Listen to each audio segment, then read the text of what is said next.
Welcome everyone. This is my first Q&A video, and I don't have a drawing or any speed art, speed paint. Is that what they're called? Speed paint, stuff like that. Because I don't really do that. I also do not record my animations. But here's a recording of me building the Faux Tavern for my current campaign in The Sims. Yeah. Wow. Okay, so all right. we're gonna. I'm Chance. I'm gonna ask Crunk Taytun some questions. You can just call me Anna. That's Okay, weird. okay. Don't call me that. So Crunk Taytuns, Oh my god. what's your favorite ice cream flavor? So, I'm Filipino and I love ube ice cream. But if I were to not choose ube ice cream, it would be vanilla bean. And it has to be creamy. Pretty creamy. Like, I like the Tillamook. Tillamook brand is pretty good. But ube ice cream is the best. If you don't know what ube is, it's God, what is it? It's like a potato. Is it sweet potato? I think it's a purple Hold potato. on. Is it yam? No, it's yam. It's yam. It's basically a potato. It's purple yam. Okay, ubi is purple yam. And it's delicious in ice cream form. I mean, it's delicious in yam form too. Okay. Next question. How did you get? Wait. Oh. How do you even read? How do you even read? Okay, no. How did you get into D&D? So in college, how much years ago? Like 6. Like at least 2. At least 2. It was like 6 years ago or something like that. So in college at University of Hawaii, I would hang out with Chance at the music department, which was like not my place, but it was fun anyways. And he had a classmate in his guitar class. That's a lot of information. But he invited us to play a short campaign. Yeah, he pretty much invited us to play some D&D. Yeah, and I was like, I'm down. I like being imaginative and creative.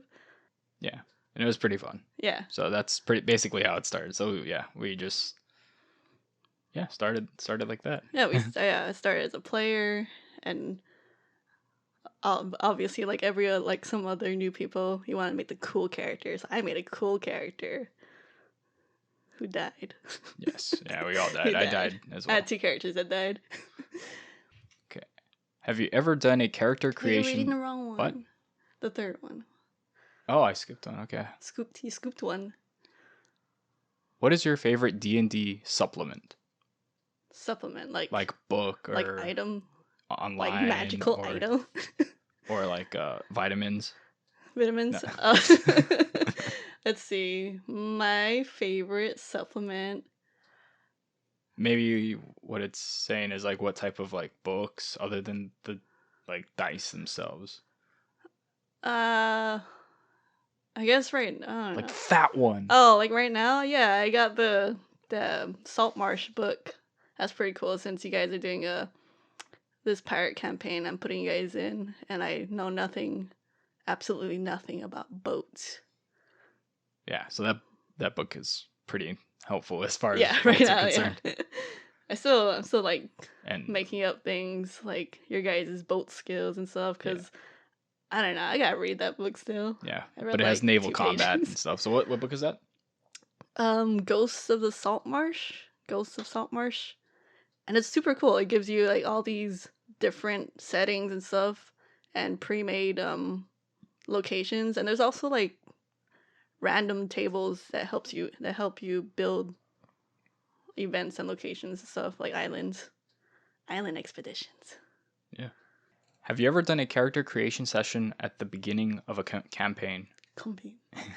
Campaign. Do you want to read that again? Yeah. Have you ever done a character creation session at the start of a campaign? If so, how did you feel about doing it as opposed to independent chargons or character generations? So we pretty much always had a session or like time before a session starts, the first session starts, so I could help finish building my players' characters.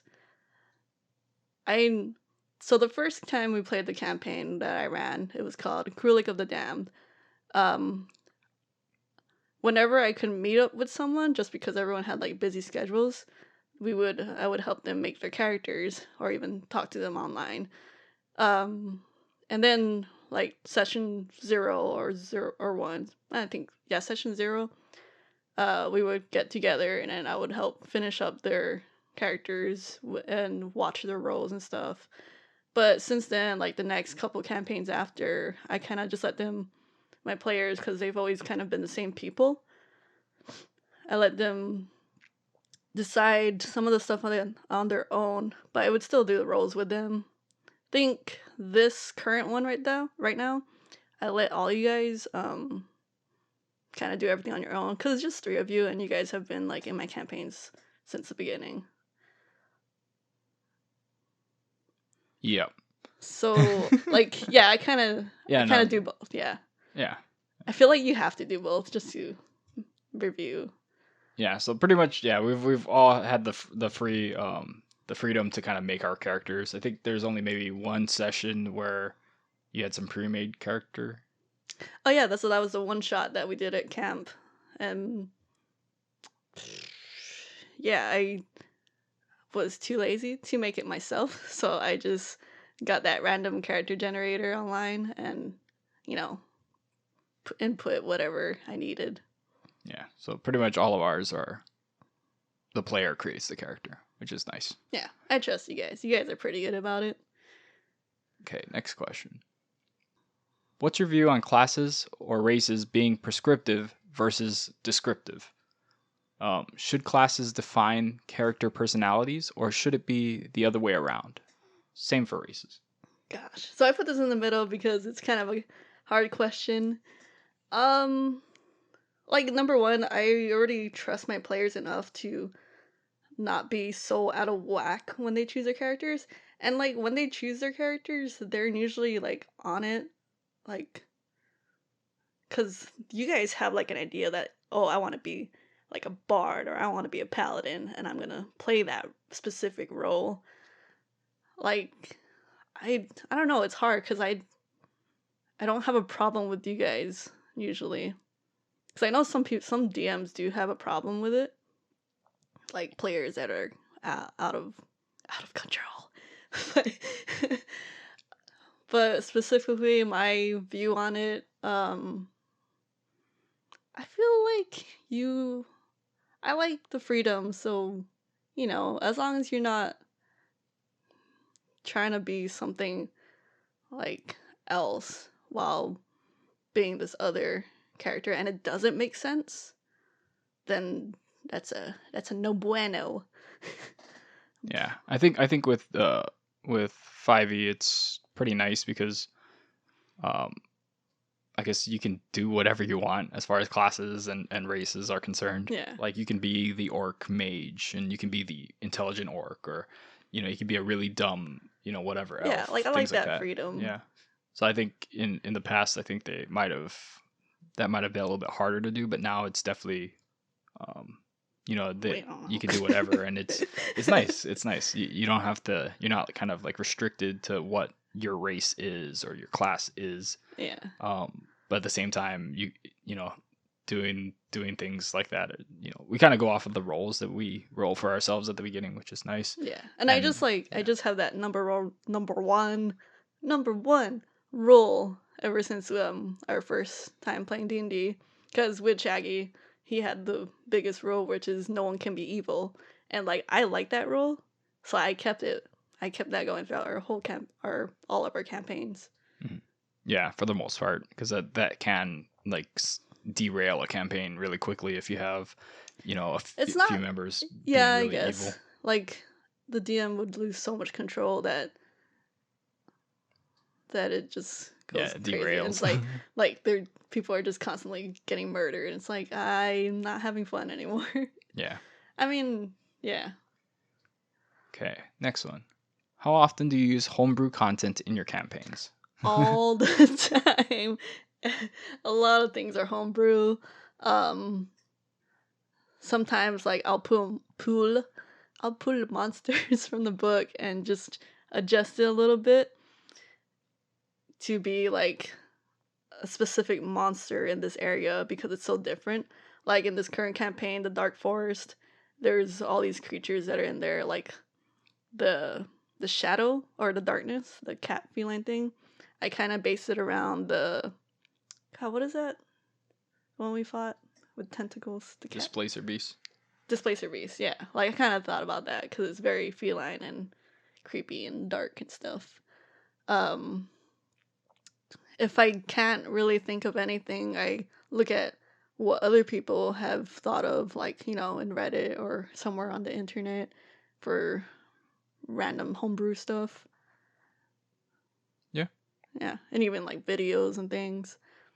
But yeah, all the time. Everything's homebrew. Every You got to little make thing. the campaigns personalized, I guess. Yeah. Okay, next one. What's your favorite homebrew creature that you have experienced or created? Gosh, because I've never really been like the player. Once, twice, 2 times I have. But experience, let's see, that I made myself for a homebrew, it would be the Matakunis, which That's my favorite too. Are they really? Yeah. So it was our third campaign, the Cursed Island, and then I made that whole campaign like an island thing where the players were stuck on it and due to a curse. And there's these little creatures that I based off Menehunes, which are like Hawaiian leprechauns. Gnome, They're kind of like that. Little people. But yeah, they call Menehunes, and then I kind of just adjusted the name to be Matakunes. I also chose that setting for that campaign because that same year Moana was coming out, and it was so funny to like go through part of the campaign and the characters already meeting Matakunes, and then me and Chance went to go watch the film, and then they had like the exact same characters with coconut heads and the skirts. Yeah, the second we saw them on the screen, we were like, "Oh my gosh, it's Matakunes!" Wait, what is it called in Moana? They're the little coconut head people that try to steal the heart of Kakamora. They're called the Kakamoras. Yeah, Kakamura. So yeah, I had no idea that was gonna be in the film, and the name is just literally played off Menehune. Yeah, it's I think it's definitely a Menehune kind of playoff. Yeah. I mean, even theirs. Okay, the next one. What is the biggest? Wait, did I really just do that moment in your D&D experience? I mean, as a DM, I feel like this is one that happens quite a bit, where Anna's either too tired or she needs to fix something really quick, so she'll just say something, and then she's like, "Okay, well, we're rolling with that. Okay, that's what happened." So it was in our Three Kings campaign, which was what campaign was it? No, like 1, 2, 1 Third. ago. It's the third one. It's after the Curse Island. So that's also the same one where you guys do the coin stuff. It was the very beginning of the campaign. It was the very first session, and everyone was like at this Coliseum, and like I was doing so much voices that I got a little tired, and one of my players wanted to be with like this like girl, like hanging out with this girl at the Coliseum, and then I didn't want to do the voice because I was so tired, and he was talking to her, and I'm like, oh, she's mute. And then I think I was really tired. And then the player was talking to the character. He's like, oh, did you hear what I said? I'm like, oh, she's deaf too. I'm not going to say. It's like, oh, what's her name? I'm not going to say what the name is. It was... No, don't say it. Yeah, it's okay. I'm going to put a little clip in the video. See if you guys catch it. Like the split-second word. Yeah. And then yeah, that was definitely after I was like, oh my god, we laughed for like a good like freaking. Yeah, what made minutes. it even more funny was that the girl was blind and deaf. And she was. Yeah, she was blind and deaf, and she was mute, and so our friend who's with this girl, he's playing a half orc, and it's just like it's like she doesn't realize he's a half orc, but she's with him for whatever reason. So that made it even more funny. Okay. Uh, what were some of your inspirations that got you into animating? Yay, easy questions, kind of. So, like, growing up, I've always like storytelling, reading stories, especially like cool, like twisted ones and stuff. Like, I really like horror, but I do like twists and things. I also like was always been a drawer artist. Always. No, you're. I think you're looking for drawer. Yeah, you're a like cabinet with like clothes in it. I, shut up. I but yeah, I always like drawing and stuff. And then at some point, like I wanted to tell stories with my drawing, but I tried doing comics, trying to get into it, but I Oh, like feel like I couldn't grasp the concept of it, and like you know how like cool comics are in each panel mhm. and stuff. Like I know storyboarding is very similar, but comics are so cool. Like when they go bam and draw all those crazy stuff in there, the colors. I hate doing colors. That's why my videos don't have colors. But yeah, storytelling, doing art, and then I slowly got into like animating, and I'm like, hey, you know, I could do this. I can grow up and get into animating. So I did that. I think in the end of high school is when I figured it out, and I went through college, took some animation classes. But yeah, I am continuing to what you call it to level up my animating skills. And then that leads into like this final question, what inspired me to do this? I assume this is talking about the channel and stuff. No, this Q&A.